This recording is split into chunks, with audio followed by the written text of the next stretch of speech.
Hər vaxtınız xeyir olsun dəyərli izləyicilərimiz. Bugün sizi yeni bir peşəkarla tanış eləyəcəyik. Saatların ürəyini dinləyən, onların yenidən döyünməsinə səbəb olan bir peşəkar.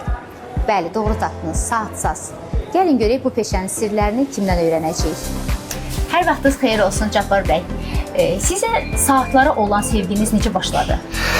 Xoş gördük sizləri. Çox sağ olun ki, gəlmisiniz, mənə sahib gəlmisiniz işıqlandırmağa. Mən də burada bu sənət haqqında gözəl məlumatlar vermək istəyirəm. Mən bu gözəl sənətimə, mən 60 yaşım var, bu sənətdə də 45 ildir bu sənətdəyəm. Uşaq yaşlarından bu saata mənim böyük bir sevgim olub. Yəni, hansısa bir əlimə saat keçibsə, elə bu orta məktəbdə oxuyan vaxtlarında bunu sökürdüm, yığırdım, belə baxdım ki, nəsə mənim bu sənətə doğrudan da sevgim var. Getdim bunun məktəbini qurtardım. İşinizlə bağlı olan hər hansısa bir maraqlı hadisəni bizlə bölüşə bilərsiniz? Çox gözəl sualdır. Mən bu 45 ildə elə bir hadisələrlə rastlaşmışam ki, inanırsınız, tüklərim də düz olub. Yəni, mən biraz həm köyrəyəm, həm də ki, belə həssasam elə bir şeylərə. Yəni, mənə saatlar gətiriblər. Baxıram, saatın elə bir dəyəri yoxdur. Ancaq müştəri mənə deyir ki, xahiş eləm bunu düzəldim də. Deyirəm, bunu nəyin düzəldirsə, axı, bu belə deyir, o mənim üçün çox dəyərlidir. Demişəm, nədir dəyəri? Dəyəri o mənim həyat yoldaşımın saatıdır. Mənim həyat yoldaşım dünyasını dəyişəndə saat dayanıb.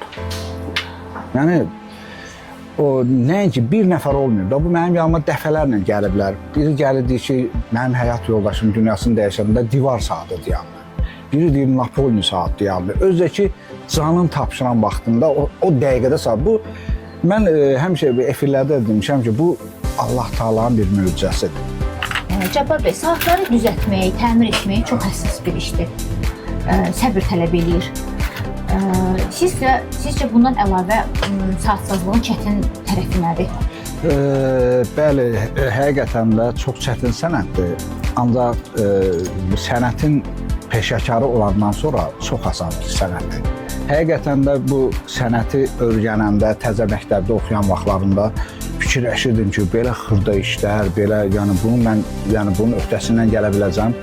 Ancaq məktəbi qurtardım, peşəkar bir sənət, necə deyərlər, bu sənətin peşəkarı olandan sonra deyirəm ki, yəni çox rahatdır mənim üçün bu dəqiqə. Cabbar bəy, mən belə suallar verirəm, sizə mane olmuram iş görürəm. Yox, xoşdur, buyurun, mən öz işimdəyəm. Sualları da ki, buyurun deyin, mən də suallara cavab verim. Çox sağ olun, təşəkkür edirəm. Ümumiyyətlə, bu sahəyə maraq göstərən gənclər çoxdurmu?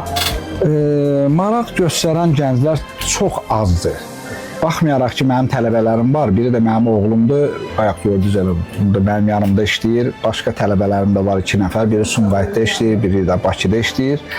Ancaq deyərəm sizə ki, çox istəyərdim ki, gənclərimiz o pis vərdişlərdən uzaqlaşıb belə sənətlərlə məşğul olsunlar.